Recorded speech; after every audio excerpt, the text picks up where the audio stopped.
Salut et bienvenue dans En attendant mon héroïne, épisode 2.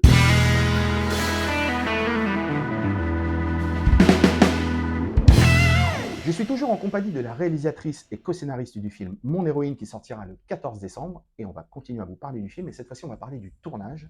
Bonjour Noémie Lefort. Bonjour Damien. Re-bienvenue dans ce deuxième épisode. Merci beaucoup. Tu as commencé ta tournée promo Ouais. en province. Oui. Tu as une grosse tournée.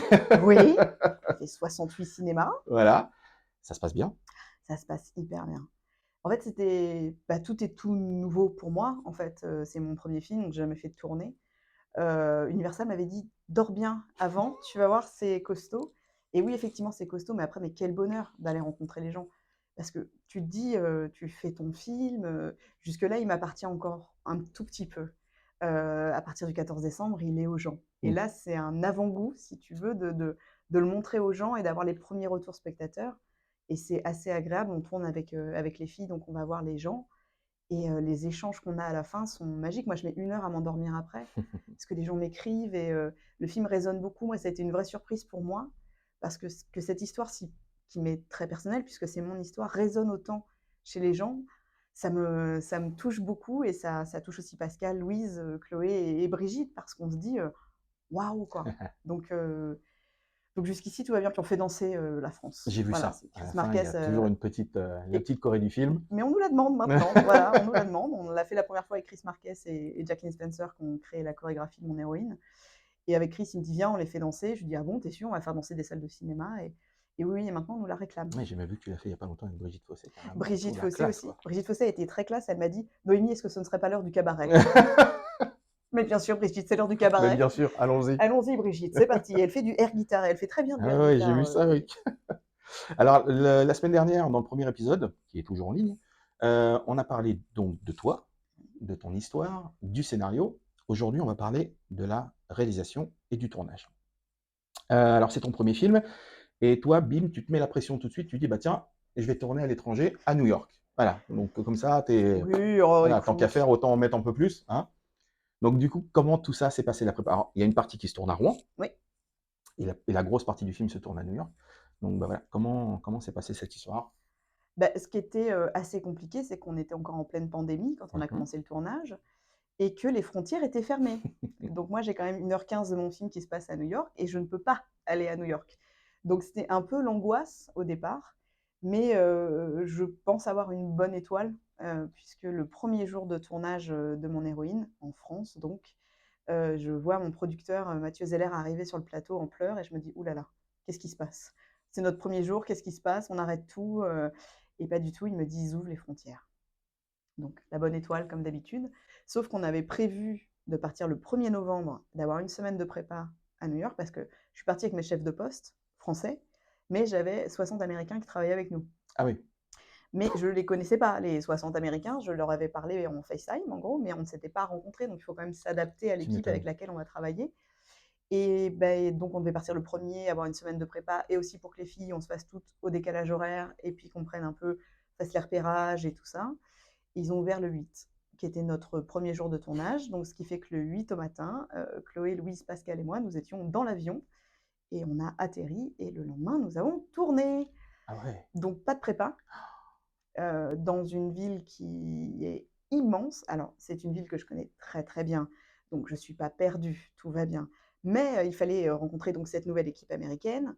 Après, on avait une production exécutive aux États-Unis qui nous a aidés, si tu veux, à demander les lieux de tournage. Moi, je savais exactement où je voulais tourner. Et ils ont un truc aux États-Unis et particulièrement à New York, ils ont un truc qui s'appelle les red zones. C'est-à-dire que tu ne peux pas tourner les habitants, si tu veux, en ont marre, quand il y a des tournages tout le temps dans la même zone. Et donc, pendant 3 semaines, tu ne peux pas tourner dans cette zone-là, puisque les D'accord. habitants en ont ras-le-bol.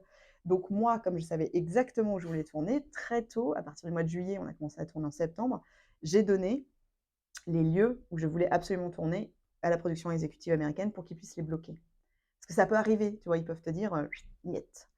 Donc voilà, donc on a tourné.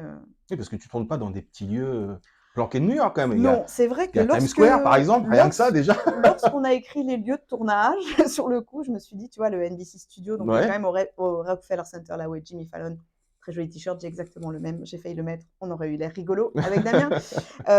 Donc oui, tu vois, le Rockefeller Center, enfin le NBC Studio et le Rockefeller Center, Times Square. Je me suis dit: «Times Square, on ne va jamais arriver à tourner à Times Square». Moi, je me souviens, j'avais lu une interview d'Inarritu pour Birdman, qui n'avait pas eu l'autorisation de tourner à Times Square. Je me dis: «C'est quand même Inarritu». Oui, mais il n'est pas Noémie Lefort. Oui, mais quand même, tu vois, je suis que Noémie Lefort, c'est mon premier film. Je me suis dit: «Mais on va jamais pouvoir tourner à Times Square», sauf que moi, pour cette séquence, c'était hyper important que Alex, donc Chloé Joannet, soit à cet endroit-là. Parce que c'est l'endroit où il y a le plus de monde et puis tu peux, en fonction de ton état, d'humeur, être soit agressé par ces néons, soit rêver complètement par ces néons. Donc je voulais absolument que la scène soit à Times Square. Mais comme je t'ai dit, si Inarritu n'a pas pu le faire, comment va faire Noémie Lefort? Et en gros, bah, pareil, la bonne étoile, on a eu l'autorisation de tourner sur les marches. On avait la moitié des marches à Times Square pour cette scène qui est hyper clé, pour le film, et donc l'autre moitié n'était pas pour nous. On avait 70 figurants autour de Pascal et de Chloé pour cette scène-là et en fait, on avait dit aux gens: «Bah, voilà, si vous êtes sur cette partie des marches, vous êtes obligés de rester 8 heures avec nous, mais vous serez dans le film. Par contre, vous pouvez, tranquillement faire votre vie, tu peux pas privatiser Ouais, tout Times Square l'intégralité, pour ouais. toi. Par contre, on avait au moins cette petite portion-là et c'est pareil, c'est la police qui bloque, en fait. Tu sais, en France, c'est les régisseurs ou les Mmh. assistants réalisateurs qui bloquent les rues ou quoi que ce soit. Là-bas, c'est carrément la police. Donc ils ont des voitures movie and TV, et c'est des flics à la retraite, tu sais, comme dans les Simpsons, tu vois? Avec leurs gros, leurs Leurs donuts et donuts. leur café, qui attendent toute la journée, et c'est eux qui bloquent les rues et tout ça. Donc là, c'est pareil, on avait des policiers sur Times Square qui bloquaient et au fur et à mesure, les gens s'amassaient. Mais comme à New York, tu as des tournages tout le temps, en fait, les gens passent, regardent et passent leur chemin, en fait, parce que, nous, quand on tournait, c'était marrant parce qu'il y avait, on a Neil Patrick Harris qui est passé comme ça un matin sur le plateau avec son petit Normal. café, parce qu'il tournait Hank Couple, la série Netflix, dans la rue d'à côté, tu vois? Et puis pareil, quand on a tourné devant, l'immeuble de Carrie, Bradshaw, c'est dans mon film, Carrie Bradshaw, et bah, le lendemain, il tournait Just Like That. D'accord. Donc en fait, on s'est Ah suivis ouais, comme ça. ça n'arrête pas, quoi. Bah, ça tourne tout le temps, quoi. D'où cette histoire de red zone, d'où cette histoire de tournée. Après, la production exécutive américaine a géré tout ça. C'est-à-dire qu'ils ont vraiment pris en place, les lieux de tournage, c'est eux qui ont recruté l'équipe américaine. Voilà, donc c'est et ça s'est bien passé Mmh. comme un tournage normal, mais c'était un peu rock'n'roll puisque pas de prépa. Ouais. Donc voilà, donc on a eu l'impression de tourner à la fois un espèce de court métrage, mais qui n'était pas un court métrage. Moi, c'est pareil, les acteurs américains, je les avais rencontrés qu'en Zoom. Je les avais pas vus en vrai, je les ai Ouais. découverts le jour même sur le plateau. Tout ça est très particulier, quoi, et donc ça nous a créé une espèce d'urgence, une espèce d'envie, heu, vite, vite, vite, comme dirait Pascal, pour créer le film et créer l'ambiance et puis on est porté aussi par l'énergie de cette Mmh. ville. Tu vois, Ouais, quand tu tu arrives à m'étonnes. New York, tu es porté comme ça par, tout est cinématographique là-bas. C'est Tu poses clair. ta caméra et tu fais: «Hop, hop, hop, hop, hop». C'est joli comme décor et donc tous les matins, on se levait comme ça, après, moi, j'ai la chance de bien connaître Louis Leterrier, qui travaille beaucoup aux États-Unis pour le coup et qui m'a donné quelques tuyaux comme ça pour que ça se passe bien sur Ouais. le tournage. Parce qu'il m'a dit: «Tu vas voir, c'est pas tout à fait pareil que chez nous. Il y a évidemment des choses qui sont en commun, les postes sont les mêmes et tout ça, mais c'est pas tout à fait pareil». Donc Louis, il m'avait expliqué, il m'avait donné deux-trois tuyaux pour que ça se passe bien aux États-Unis et ça s'est bien passé. Mais c'était, ouais, c'était rock'n'roll, surtout sans prépa, quoi. Ouais. Ça, c'est Et vous avez tourné combien de temps là-bas? et ben, on est resté 3 semaines. Moi, je suis restée une semaine après pour profiter de New York, mais on est resté 3 semaines. En effectif, on a tourné 12 jours. D'accord. Après, on a été malin. On a triché pas mal de choses à Paris, notamment les intérieurs, sauf le bureau de Julia Roberts qui est entièrement tourné à New York. Tous les acteurs américains sont Mmh. américains. Ça, c'était important pour moi aussi. J'ai horreur dans les films, américains quand il y a un Français et qu'il est canadien. Ouais. Non, il n'est pas français, il est canadien. Moi, je tenais absolument à ce que les acteurs américains soient américains. Et donc on a voilà, on a tourné, on a été malin, on a triché pas mal de choses, mais ça se voit pas. Mmh. Donc La magie du cinéma. c'est la magie du cinéma. Moi, je suis très très contente que les gens ne sachent pas ce qu'on a réellement tourné à New York, ce qui n'a pas été tourné à New York, parce qu'on a l'impression d'avoir tourné, Mmh. le tournage a duré 8 semaines, hem, voilà, mais pas de prépa, quoi. Ouais, Ça ouais, ça c'est ça, c'est chaud. Tu te dis: «C'est ton premier film, tu pars à New York, tu as une équipe américaine, des acteurs américains que tu n'as pas encore rencontrés en vrai». Que tu as juste vu en Zoom au moment du casting et action quoi mmh. et waouh quoi. Alors on parlait la semaine dernière, du scénario justement où donc je te disais que tu avais tous les codes de la rom-com sans en être une dans ton histoire. Mais il faut dire que souvent les films de comédie romantique, c'est pas les meilleures réalisations du monde. Ils se tiennent beaucoup sur le scénario et pas trop sur la réalisation. Et quand je suis sorti de ton film, je me suis dit: «Ah oui, la jeune fille, elle a travaillé». Un tout petit peu. Voilà, parce qu'il y a des plans quand même assez dingues. Je pense par exemple au plan où Alex, donc joué par, Chloé Joannet, il y a les mois qui passent autour d'elle. Elle, c'est un espèce de plan séquence, comme ça, statique. Enfin voilà, il est juste, super. Donc du coup, toi, comment tu as travaillé toute cette partie-là? Est-ce que tu as storyboardé ton film? Est-ce que, voilà, il y avait des plans bien précis que tu avais pendant l'écriture qui te sont venus et cetera? Ou, voilà, explique-moi tout Oui, oui, ça. il y avait, je l'ai storyboardé, moi-même. Ah oui. Il y a enfin, comme je peux, hein, Oui, tu oui, vois? non Où, je mais fais mes petits dessins, et il y avait 5 plans qui étaient hyper importants pour moi. Je voulais absolument, des plans techniques, que je voulais absolument mettre dans le film, qui étaient, pour moi, les images du film. Et le 360° dont tu parles autour de Chloé, parce que l'idée de ce plan, c'est que le temps s'arrête pour Chloé, mais pas pour le monde qui continue de tourner autour d'elle, d'où le 360°. Bah, ce plan-là, la référence pour moi, c'était, le travelling dans Notting Hill où, Hugh Grant passe devant un marché. mmh, Le plan toutes les commence avec, saisons. une femme qui est enceinte et ça se termine avec la même maman avec un petit bébé et puis toutes les saisons défilent. Donc par contre, c'est un travelling latéral, et je me suis dit: «Bah, voilà, moi, pour moi, comme cette idée de plan, bah, je vais aussi faire un travelling à 360». Maintenant, c'est un des plans les plus difficiles qu'on a eu à faire parce qu'il a demandé 2 mois de recherche. On a travaillé avec les VFX, Mmh. on a travaillé, avec, donc, ma chef opératrice Nathalie Durand, parce qu'il fallait trouver la bonne focale, il fallait trouver la bonne distance et ce qui est génial dans ce plan, c'est que c'est le mélange de la toute dernière technologie parce qu'on a utilisé un écran virtuel hub à 180° qui est utilisé pour The Mandalorian, Exactement. et une technologie à la Méliès. C'est-à-dire avec une tournante, une petite tournette comme ça, avec des objets qui passent devant et qui font des volets. D'accord. Donc on a utilisé, si tu veux, la toute dernière technologie qui vient d'arriver pour C'est ce plan excellent. et le truc le plus vieux de l'histoire du cinéma.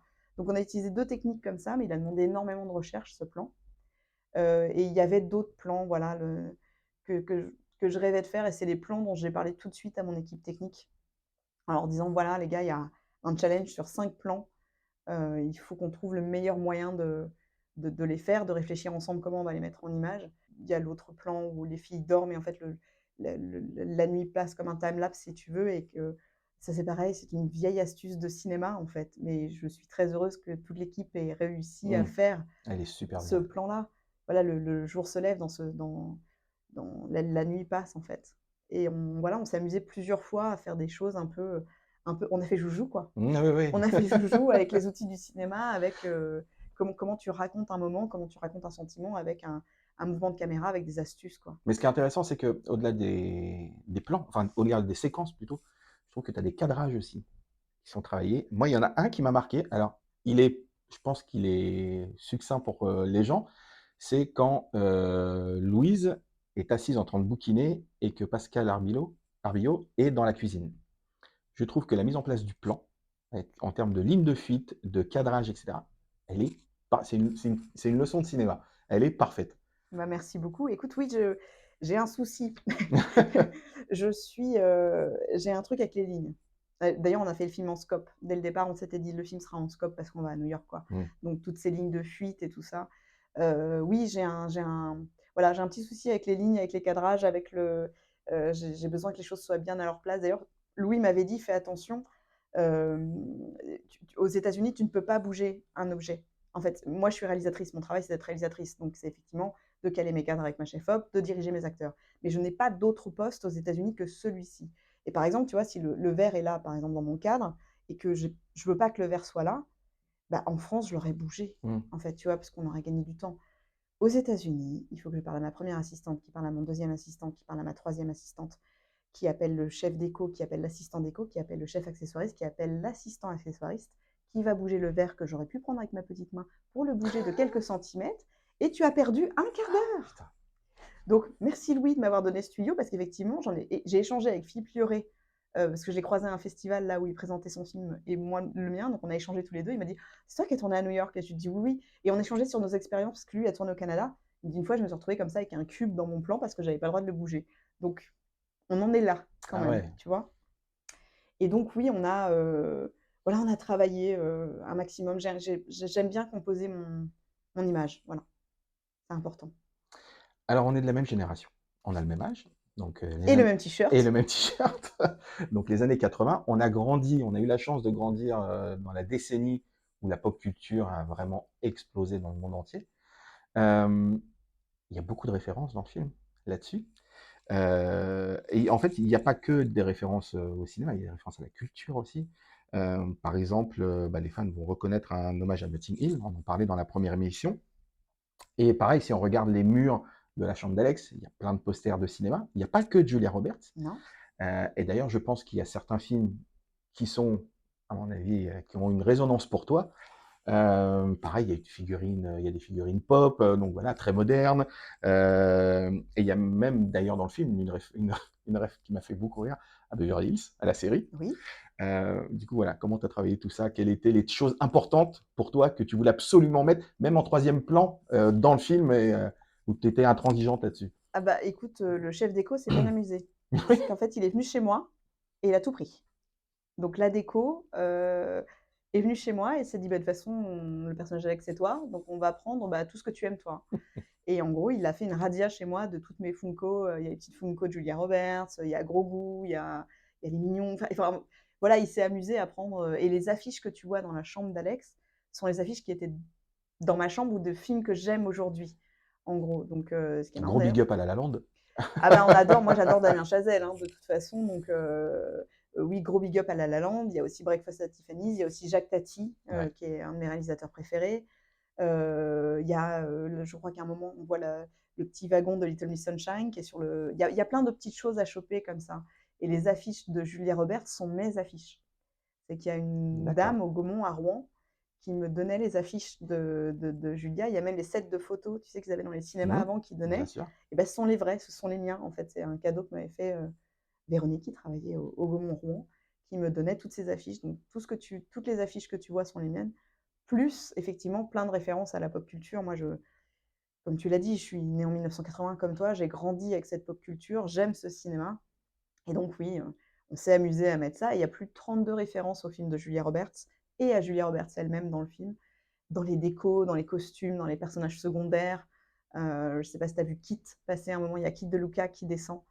Ah Quand, non, j'ai pas fait gaffe. bah, quand, Alex et Juliette rentrent à l'hôtel au Carlton, qui n'est Ouais. pas vraiment le Carlton comme on le connaît, il y a une jeune femme qui descend et c'est Kit De Luca, en fait. Elle claque son chewing-gum exactement comme dans Kid Ah, de. j'avais Mais il y en a plein, pas il y en a plein. j'avais pas capté celui-là. Le club où vont boire, où Alex va fêter son bac, qui s'appelle Mmh. le Blue Banana, qui est le bar de Pretty Woman, en fait. Donc on s'est amusé comme ça à utiliser l'univers de Julia Roberts, l'univers de toute la pop culture que moi j'aime, pour le mettre dedans. Et du coup, dans le film, est-ce qu'il y a vraiment une scène que tu as écrite, vraiment, pour rendre hommage ou qui était importante à mettre dans le film? Il y a vraiment quelque chose, un point particulier sur une des scènes? Oui, bah, il y a une scène de Notting Hill, que je tenais absolument à reprendre. Il y a 2 grosses références de scènes à Notting Hill puisque, c'est dans la bande annonce, donc on va pas le Mmh, trahir. mmh. Elle se retrouve comme ça à un junket, dans un grand hôtel, et évidemment, voilà, elle dit qu'elle travaille pour un grand magazine qu'on ne citera pas.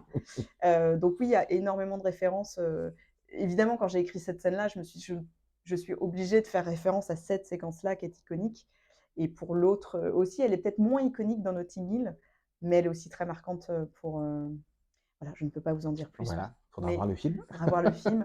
Mais en gros, oui, il y a certaines scènes comme ça. Alors bien entendu, au-delà de ton scénario et de la réalisation, il y a surtout un super casting. Mmh. Eh bien, tu sais quoi? Ça, on en parlera la semaine prochaine. D'accord, avec plaisir. Donc merci Noémie, à la semaine Merci prochaine. Damien, à la semaine Merci prochaine. d'avoir partagé encore ces secrets de tournage avec nous. Et je vous dis donc à lundi prochain pour le troisième et dernier épisode de En attendant mon héroïne, consacré donc au film Mon héroïne, qui sortira le 14 décembre. Je vous dis à la semaine prochaine. Salut!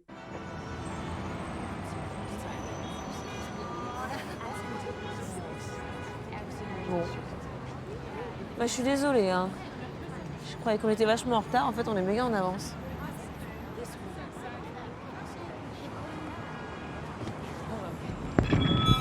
Hello, New York!